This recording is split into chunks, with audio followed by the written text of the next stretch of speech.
Non conosciamo la provenienza, di cui non conosciamo chi sono i reali proprietari, non potremo che rispondere assolutamente in maniera negativa. Ora lascio la parola ai miei colleghi.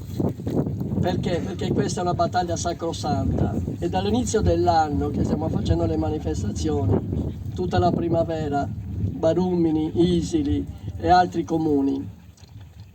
Allora la cosa importante da dire, adesso Matteo ha avuto un... Importante che ci facciamo vedere tutti assieme come territorio. Noi come comune non siamo per esempio toccati al momento da progetti che riguardano questo tipo di assalto. Vi saluto perché tanto ci vediamo tutti i giorni e non c'è neanche bisogno, è stata una settimana assurda. Abbiamo avuto l'assemblea di martedì a Villacidro, giovedì siamo andati a Cagliari, oggi siamo a Milano Franca, ieri pomeriggio c'è stata assemblea a Solarussa e siamo sempre sulla strada perché, come diceva Marco 1 e Marco 2, è necessario portare avanti questa cosa, farsi vedere e farsi sentire. Vengono da questi giorni e che noi abbiamo anche un altro problema a Villanova Forro. Ieri mattina sul piazzale del CAS, cioè del centro di accoglienza straordinaria per i migranti, è comparsa una ruspa che ha cominciato a livellare il piazzale stesso. Io ho passato la mattina ieri inseguendo la prefettura. Penso che sia importante sempre mantenere viva l'attenzione sul tema, sull'argomento, anche perché poi il tema riguarda tutti ormai, non c'è parte della Sardegna che sia stata sottratta a questa invasione, quindi i comuni ovviamente non hanno le risorse umane in grado di contrastare questi mega progetti, quindi il problema esiste, sia sul progetto in sé, il progetto in senso proprio, ma anche su quel modo di fare che non ci piace, che ci vengano calati dei progetti dall'alto che sicuramente non fanno bene ai nostri territori, ma non fanno bene all'intera isola.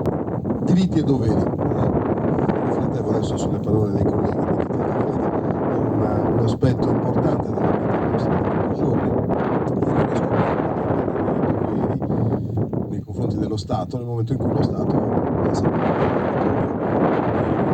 metterci qualcosa, non meglio, forse non è manco lo Stato a imporsi, a imporre anche noi qualcosa sull'agenda della discussione che troppo spesso viene ignorato. Quando si parla di un diritto costituzionale, che qualcuno prima di parlare in questi termini dovrebbe ricordarsi che in realtà non è così scontato che si parli di paesaggio in questi termini. A qualcuno limitavano che erano stati realizzati quiscum mandadas, ci sono le piante che sono cresciute a fianco, che sono piante che comunque sono secolari. Quella parte lì non è mai specificata, si tratta di atto, si tratta di dignità e noi stiamo facendo una lotta di dignità e questa cosa qui non ce la potete azzerare come se fossimo davvero... Ebbene, c'è un bel vento qui, Quelli che vogliono fare le paleoliche mica hanno sbagliato, cioè, funziona bene, Qui se ne fanno tante, funzionano tutte bene, però non siamo tutti contenti. Mi è piaciuta la domanda del giornalista Maurizio, anch'io gli risponderei alla signora Meloni, perché se voi guardate il giornale e leggete i giornali, non c'è un partito politico che ha detto questo non va bene. Un partito, una mi fa piacere. Grazie a tutti. Riportare poi in consiglio, premetto che io sono una consigliera di minoranza, che su questo tema sono abbastanza convinta che ci dobbiamo muovere. Ecco, vorrei chiedere una cosa ai sindaci, ecco, in questo momento. Convocate i giovani dei vostri paesi, gli studenti, le studentesse, perché qui secondo me doveva essere pieno di giovani. Anche, non so, gli strumenti che avete, un invito, un'assemblea dei giovani dei vostri paesi, dei nostri paesi. Dobbiamo estendere queste nostre riflessioni.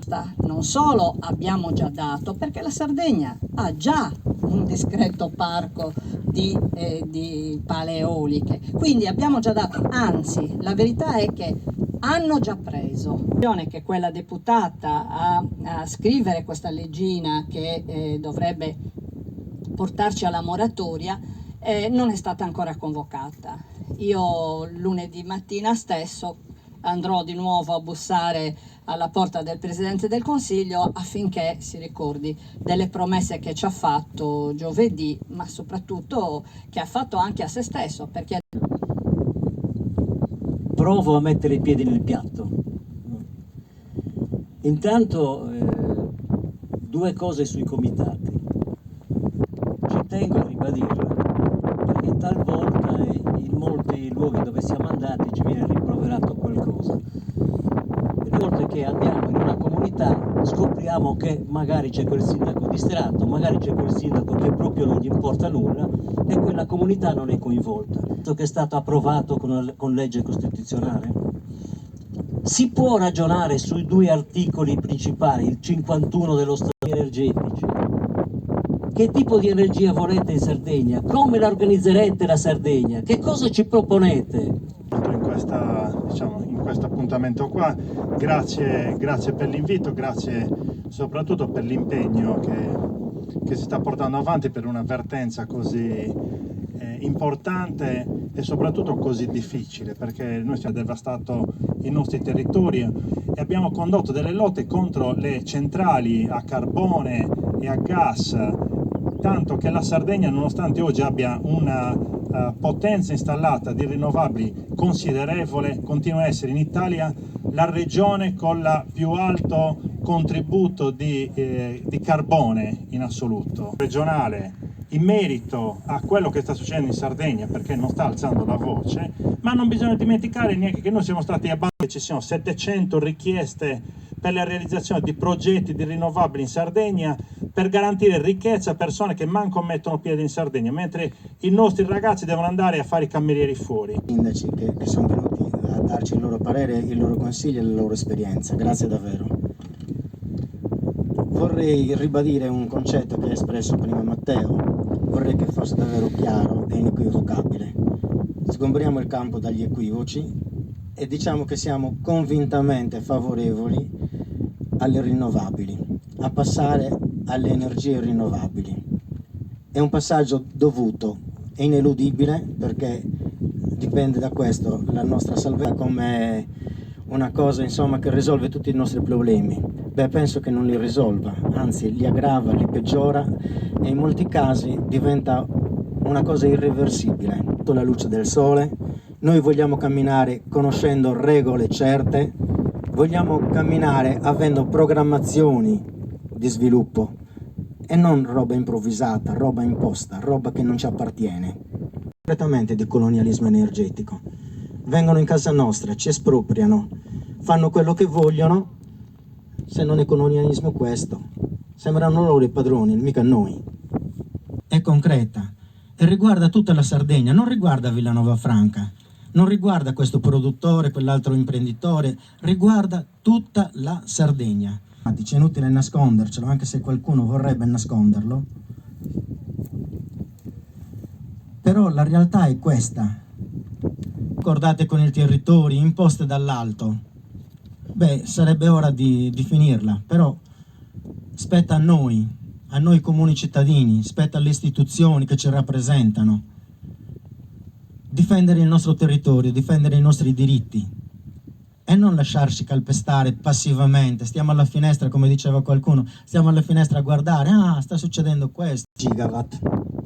E tutti gli altri 67 gigawatt, che fine fanno? Ci sarà una sovrapproduzione sproporzionata, eterna, che trova difficoltà ad allacciare 2 torri eoliche in agro di Villanova Tulo. Non vedo come poi riuscirà a sistemare, ad allacciare alla rete 1500 torri. Su legittime decisioni che possono prendere gli imprenditori agricoli, vendono, non vendono, cedono, non cedono. Però dobbiamo ricordarci una cosa, che l'ambiente è un unicum. L'ambiente appartiene a tutti. Ho partecipato, ma molti sono stati a guardare, hanno avuto comunque modo di venire a conoscenza del problema grazie a questa manifestazione. Questo forse è il risultato migliore che potevamo ottenere. Quindi ancora una volta ci tengo a ringraziare tutti i sindaci che hanno partecipato alla manifestazione.